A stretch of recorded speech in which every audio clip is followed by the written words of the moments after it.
యేసు నేర్పించిన అద్భుతమైన సూత్రం, ఒక్క సూత్రం ఏంటో తెలుసా అండి? నిన్ను వలె నీ పొరుగు వారిని ప్రేమించు. లవ్ దై నేబర్.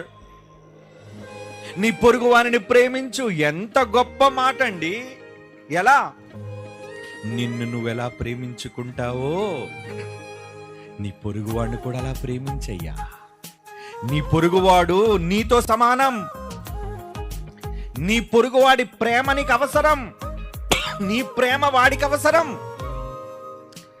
అందుకే శత్రువును కూడా ప్రేమించమని చెప్పాడండి. ఏ ధర్మంలో ఉంది చెప్పండి? శత్రువును ప్రేమించమని. తప్పు చేస్తే శత్రువు పేక తెగ నరకమని చెప్పిన ధర్మాలు ఉన్నాయి ఈరోజు.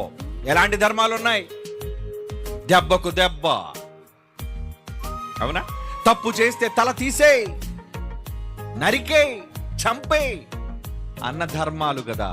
కానీ తప్పు చేస్తే క్షమించు, మార్చు, బ్రతికించు ఎక్కడుంది? One and only Bible. బైబిల్లో తప్ప ఇలాంటి మాటలు ప్రపంచంలో ఏ పుస్తకంలో కనబడవు. That is the greatness of Bible.